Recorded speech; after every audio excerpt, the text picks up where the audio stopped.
Fala pessoal, GM Evandro aqui. Nesse vídeo de hoje eu quero analisar com você uma partida muito interessante que foi jogada entre o grande mestre Luiz Paulo Supp e o grande mestre André Diamante em um torneio para a norma de grande mestre que está acontecendo aqui no Brasil. E a questão é, será que o Supp ele vai conseguir passar aí os 2.600 de rate nesse torneio? Eu quero comentar um pouquinho sobre isso aqui nesse vídeo de hoje, comentar um pouco sobre o torneio e, claro, sobre essa partida que os dois jogaram ontem, que foi uma partida realmente muito interessante. Então vamos começar aqui falando primeiro sobre esse torneio que está acontecendo, né? Esse torneio para a norma de grande mestre, né? Primeiro eu queria parabenizar até a organização do torneio. Que é o primeiro torneio de xadrez de Salles Oliveira, que é um torneio para a norma de grande mestre. Então, os jogadores ali que ainda não são grandes mestres, né, os mestres FIDES e mestres internacionais que estão jogando esse torneio, eles podem lutar ali para fazer uma norma de grande mestre.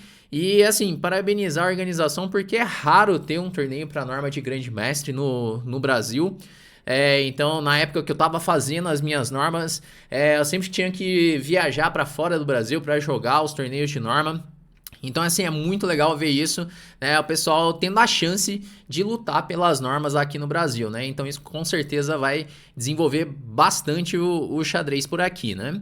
E agora, falando aqui um pouquinho sobre o torneio, né, os jogadores do torneio, é um torneio que tá bem forte, né, então tem 5 grandes mestres. Geralmente esses torneios fechados tem 3 grandes mestres, que é o mínimo ali de grandes mestres para valer norma, e esse aqui tá com 5 grandes mestres, então é um torneio realmente bem forte, né, a média de rating também ela tá alta.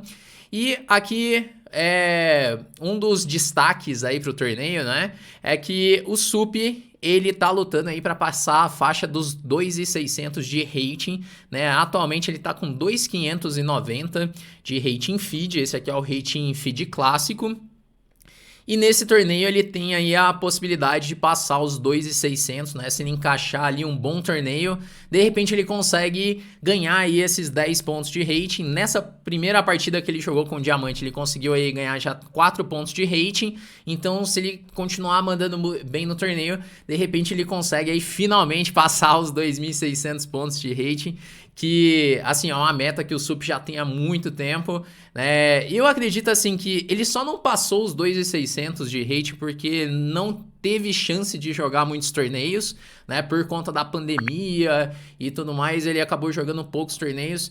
Mas, assim, no meu ponto de vista, claramente o Supp tem força de mais de 2.600, então eu acredito que é só uma questão de jogar as partidas, jogar os torneios para passar esses 2.600. Talvez consiga nesse torneio, né? Estamos aqui na torcida para passar, mas se não for nesse torneio, eu tenho certeza que logo vai conseguir passar essa faixa aí dos 2.600, porque hoje seria o único jogador ativo do Brasil com esse rate, né? Então vamos torcer aí para as próximas partidas para que ele consiga alcançar aí os 2.600, né? Bom, mas vamos para a partida aqui então, né? Tem muito torneio aí pela frente.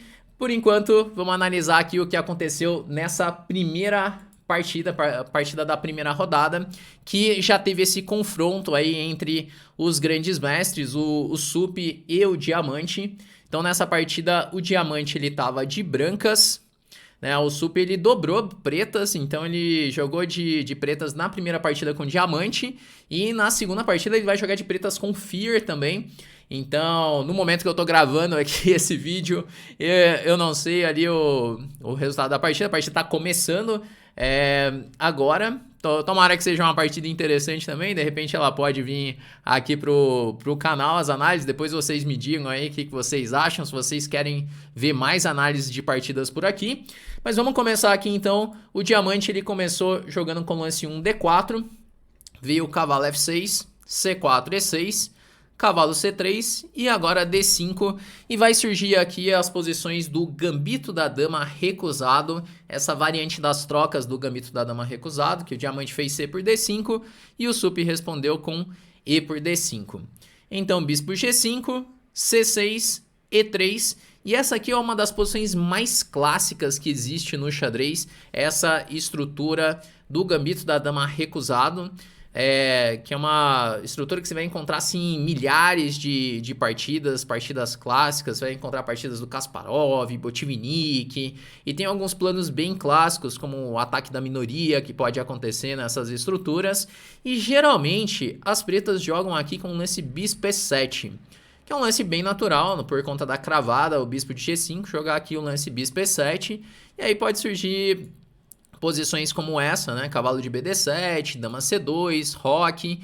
E aqui as brancas geralmente escolhem entre dois planos, né? Desenvolver o cavalo para F3, que aí está conectado com o ataque da minoria, jogar com B4 e B5, ou desenvolver esse cavalo para E2, que aí está conectado com os avanços no centro, jogar com F3 e E4 em algum momento.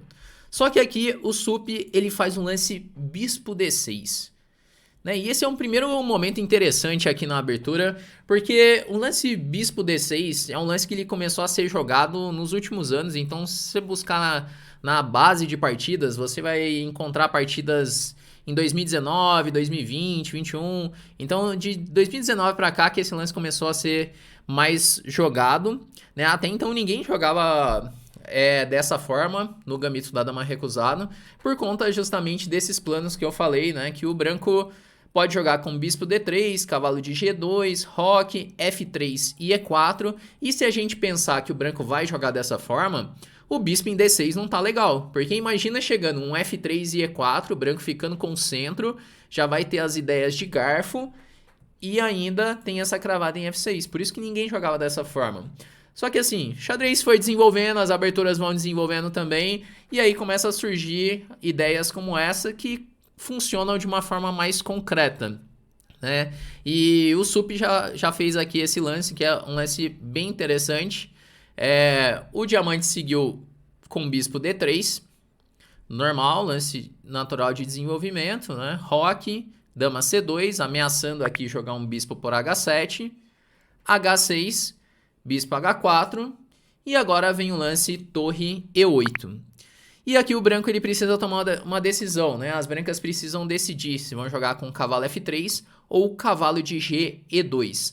O diamante, ele jogou com o cavalo F3, que é um lance mais sólido aqui, mas cavalo de G2 eu acredito que é um lance bem crítico também da posição, que como eu falei, tem as ideias de rocar, F3 e E4. Agora, como que o Sup jogaria se o branco jogasse dessa forma, né? Porque parece muito perigoso esse plano. Só que o preto tem uma ideia bem concreta aqui, que primeiro as pretas vão jogar com A5, que é um lance útil de espera. Por que é um lance útil? Às vezes o preto pode desenvolver o cavalo para A6 e B4 nesse tipo de posição, e especialmente porque o A5 ele impede as ideias de A3 e B4, que é um plano típico do ataque da minoria. E aí qual que é o detalhe? Depois de A5, se as brancas fazem um lance natural roque, aqui tem uma ideia que justifica esse desenvolvimento das peças das pretas, que as pretas fazem aqui um lance bispo por H2, sacrificando o bispo. E aí, quando faz rei por H2, tem cavalo G4 cheque. Se voltar o rei para G1, tem dama por H4 e o preto tem um ataque de mate aqui já. As pretas estão dando mate com as ideias de dama H2. E se jogar com rei G3, então tem G5. E o bispo ele tá preso em H4 e o rei ele tá muito exposto aqui em G3. E aí o preto vai recuperar a peça e tem um ataque muito forte nessa posição. Por exemplo, depois de G5, poderia seguir com bispo F5, G por H4, rei H3, daí, por exemplo, H5 para defender o cavalo, G3, e analisando aqui essa posição, né, eu vi que já teve partidas nessa posição e numa das partidas as pretas fizeram um lance muito bonito aqui, que é um lance torre E4. A ideia é que se tomar a torre agora, tem um cavalo por E3 descoberto. E se, por exemplo, jogar um cavalo por E4, agora tem bispo por F5, que crava o cavalo de E4 e ainda ameaça um descoberto. E aí o preto está completamente ganho nessa posição. Teria que jogar, por exemplo, com bispo por G4, torre por G4 e segue o ataque das pretas. O rei branco está muito exposto. Então, o Sup ele jogou essa ideia de bispo D6 baseado nisso, né? Que contra cavalo de G2 teria essa ideia de A5 que o branco não tá conseguindo rocar. E teria que fazer alguns lances de preparação, como H3, para só então conseguir rocar. Por exemplo, cavalo A6, A3, cavalo C7, roque e agora cavalo E6. Né? O preto faz essa manobra que é uma manobra bem típica para melhorar o cavalo. E se o branco ele tenta de novo o plano de jogar com F3, então, por exemplo, o cavalo G5. E aqui eu vou mostrar uma outra ideia que eu achei interessante. Aqui a gente está aprofundando aqui na abertura, mas de repente você quer jogar aí o gambito da dama recusado, fica aí umas ideias bem interessantes. Mas o principal para a gente entender assim, com profundidade, por que o Sup jogou aquele bispo D6, né? Qual que era a justificativa? O que ele tinha preparado? O que ele tinha em mente ali contra essa ideia principal de F3 e E4? E aqui se tenta o E4, tem uma ideia muito interessante, é jogar cavalo por E4. Se F por E4, cavalo por H3.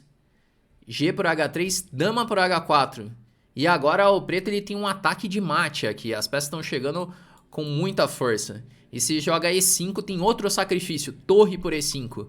Porque agora se D por E5, bispo C5 cheque, e daí o ataque das pretas é decisivo, né? Só que assim, não aconteceu nada disso na partida, porque depois do lance torre E8, o diamante jogou aqui o lance cavalo F3. Mas agora vocês entendem o porquê é possível jogar dessa forma aqui, com bispo D6 e torre E8, porque que atualmente o pessoal tem jogado assim no gambito da dama. Então, depois do lance cavalo F3, o Sup faz bispo G4, que é um lance assim pouco usual nessa posição. O pessoal não joga tanto assim com bispo G4. Eu não sei dizer exatamente até onde ia a preparação do Sup nessa posição, mas assim, uma coisa que assim dá pra ver na partida é que ele encaixou muito bem. Eu acredito que ele encaixou muito bem assim a abertura, porque logo o diamante teve que pensar ali para tomar as decisões. Então, vendo aqui, o diamante teve que pensar em vários lances já na abertura. Então, talvez tenha surpreendido essa escolha aqui, essa forma de jogar contra o gambito da dama. E aí, contra o lance bispo G4, o branco tem que tomar uma decisão aqui também, porque tem ideias de bispo por F3. Então, o preto tá jogando de uma forma que sempre fica evitando o natural ali, né? Que é rocar. E aqui o diamante ele acabou rocando grande. E aí é uma decisão assim que é bem ambiciosa, né? Ele rocar grande, vai surgir uma posição aí com rocks em alas opostas. Só que é aquela coisa, né? Assim, rock em alas opostas vai vencer quem chegar primeiro com um ataque, né? E aí vai surgir uma posição muito interessante aqui na partida. Outra opção talvez fosse cavalo D2, um lance mais sólido para poder rocar pequeno mesmo. Essa seria uma possibilidade. E talvez um lance mais crítico seja H3, porque se agora tomar em F3, G por F3, e aí eu acredito que é uma versão melhorada ali do que aconteceu na partida. Vai rocar grande também, trazer a torre para G1, mas aí já está tudo definido aqui. Mas enfim, na partida veio o roque e agora o Sup faz um lance cavalo A6, exclama. Esse lance aqui é o lance mais forte da posição. Cavalo A6 que já cria a ameaça de jogar cavalo B4, pegando assim o par de bispos. Então essa ameaça aqui incomoda bastante. E se tomar em A6, eu acredito que é um lance bem difícil de fazer, porque depois de B toma A6, rei B1, por exemplo... apesar do preto ter uma estrutura de peões toda quebrada aqui, com os peões dobrados, peões isolados também, o par de bispos ele é muito forte, tá vindo ideias como bispo F5, tem a coluna B aberta para criar contra-jogo também. Então acredito que a posição ela é bem mais fácil de jogar de pretas por conta dessa atividade das peças. Bom, mas aqui cavalo A6, o diamante ele faz A3. E esse é um lance que impede o cavalo B4, mas é uma concessão assim por parte das brancas, porque cria um ponto de contato, né? Agora o preto tem aqui a ruptura B5, B4 em algum momento. E sempre que chegar esse B5 e B4, as peças das pretas vão entrar com muita força ali no roque branco. Então é uma decisão muito difícil de tomar aqui depois de cavalo A6, porque se toma, cai numa posição onde as peças das pretas estão muito ativas. Se joga A3, uma hora pode levar ao B4. E talvez a melhor alternativa fosse jogar aqui um bispo H7 e bispo F5 para trocar os bispos. Mas na partida o diamante acabou escolhendo jogar o A3. E daí o sup faz B5 direto, com a ideia de fazer o B4. E aqui foi um dos momentos que o diamante mais pensou na partida. Porque é um momento realmente muito difícil de jogar. Porque tá vindo o B4. Em muitas situações, o preto vai conseguir jogar esse B4 e abrir toda a posição. E aqui o diamante ele acabou fazendo um lance bispo F5, que é um lance típico dessas posições, mas talvez fosse melhor ter feito a mesma ideia antes de ter feito o A3. Porque agora viu o bispo por F3. Aqui era ainda mais forte jogar bispo por F5, dama F5, torre E6. E é incrível que nessa posição aqui, depois analisando com o computador ele dá uma vantagem decisiva nessa posição, né? Então é bem difícil de avaliar isso aqui, que a posição ela tá realmente perdida para as brancas, porque parece que o ataque das pretas vai chegar ali mesmo com B4, mas é difícil de imaginar que o preto já tem uma vantagem decisiva, né? E por incrível que pareça, né, aqui a partida tá, segundo o computador, já tem uma vantagem decisiva, porque o ataque ele tá chegando muito rápido, né? Depois que a gente vê essa posição aí dá pra sentir um pouco, né? Mas quando eu vi pela primeira vez não era tão claro isso.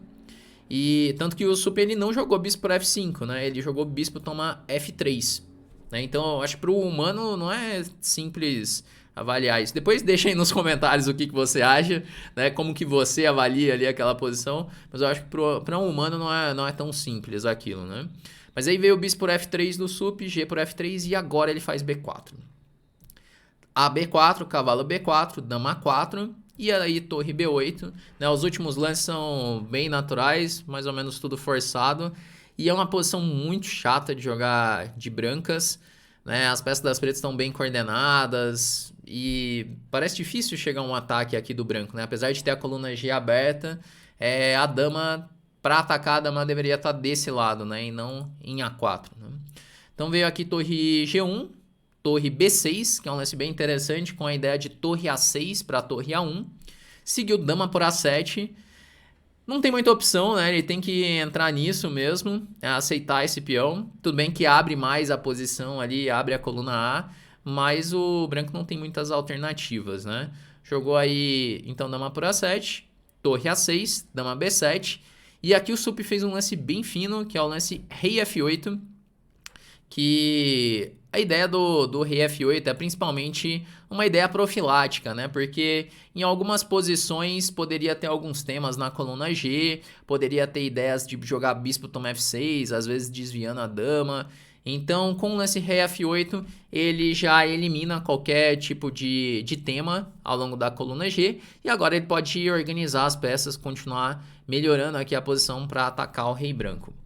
E aí, nesse momento, depois de rei F8, o diamante ele faz um lance aqui que é um lance que tem que ficar de olho mesmo, que é o lance torre toma G7. Então assim, numa posição difícil, né, que o ataque das pretas está chegando ali com torre A1, tá passando as peças, tem ideias de torre B6 também, ele acaba tomando essa decisão de jogar uma torre toma G7, mas acontece que no final da variante aqui, o sup ele vai encontrar um recurso que provavelmente o diamante furou na hora de calcular essa posição. Que ele joga torre, toma G7, sacrificando a torre. Bom, aqui é forçado, né? Na verdade, não é que é forçado tomar em G7, né? Ele pode tomar em G7, mas pode jogar o intermediário torre A1 cheque. Só que assim, cedo ou tarde ele vai ter que tomar em G7 porque tá caindo F7.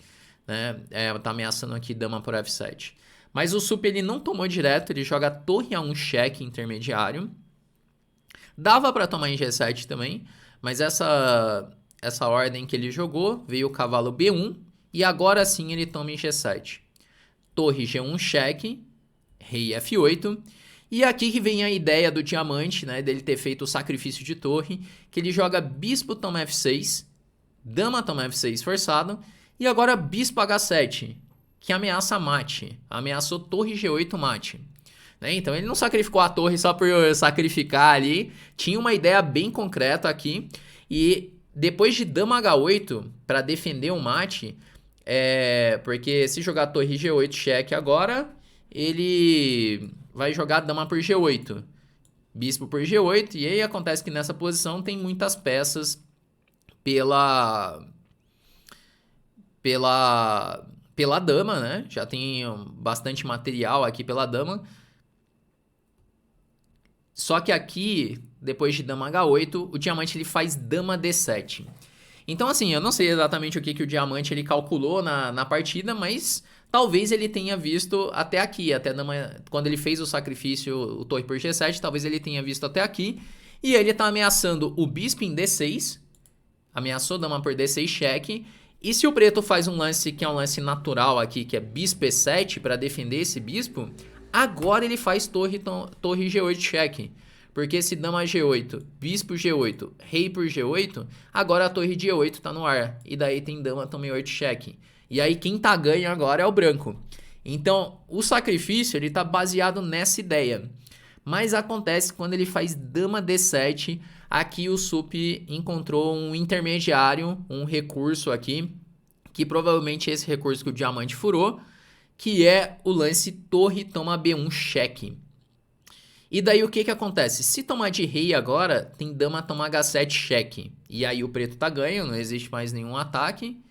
E se tomar de bispo, como aconteceu na partida, agora faz o lance bispo E7. E a diferença é que desviou o bispo, né? Teve que jogar bispo toma B1 e não tem mais aquelas ideias em G8. Quando ele volta o bispo para E7, aí simplesmente o preto ele tem uma peça a mais, né? E daí o branco não tem nenhuma compensação aí por essa peça, né? É claro que aqui seguiu jogando mais alguns lances, né? Mas aqui, se o preto organizar bem as peças, o branco não tem mais nenhuma chance, né? Que depois de bispo E7 veio F4, né? Porque o branco aqui, o branco ainda tem 2 peões, né? Ele tem aí 2 peões pela peça, mas acontece que a peça ela vai jogar muito mais aqui, né? O Sup já faz C5 para abrir a posição, que aí a peça vai entrar em jogo mais rápido. DC5, bispo C5. E aí quando dama C7, bispo E7, bispo F5. E agora veio o lance H5. Seguiu dama B6 e D4, né? Ele faz D4 que vai abrir ainda mais a posição. Seguiu E toma D4 e cavalo D5, volta o cavalo para o jogo, que aí já toca na dama de B6, já toca no peão de F4 também. Dama C6, cavalo F4. E aí a coisa toda vai clareando, né? A posição vai ficando mais clara. Cavalo E2, torre D1, cavalo D4, seguiu dama C3, torre D8, bispo E4, dama E5, dama E3, bispo G5. E aqui depois de dama 3 veio rei G7. E aí o preto consolidou toda a posição, né? Tá bem claro agora a vantagem material aqui de ter a peça a mais. As pretas vão jogar um bispo F6, torre B8, e aí não tem como o branco sustentar aí essa posição, né? A vantagem material acaba falando mais alto. Então, a partida realmente bem interessante aí, essa partida da primeira rodada que foi jogada pelo Diamante contra o Sup. A abertura foi muito legal, a preparação do Sup encaixou bem ali, essa ideia dele. E nas complicações ali, o ataque das pretas acabou chegando mais rápido. E o momento decisivo ali é um momento de cálculo, né? Quando faz o torre por G7, tem aquele intermediário, aquele torre toma B1, que acaba decidindo a partida. Bom, então esse foi aí o começo do torneio. Eu espero que você tenha gostado das análises, que tenha ficado mais claro aí tudo que aconteceu na partida. E vamos ver o que acontece aí nas próximas rodadas. Se de repente você gostou dessa primeira análise aqui, quer ver a análise de outras partidas também, deixa aí nos comentários que de repente nos próximos dias aí eu consigo trazer mais partidas desse torneio. Bom, então é isso, vamos encerrando por aqui. Não esquece de deixar o seu like aqui no vídeo se você gostou e quero ver aí os seus comentários, o que você achou também, beleza? Bom, vamos encerrando por aqui e até a próxima.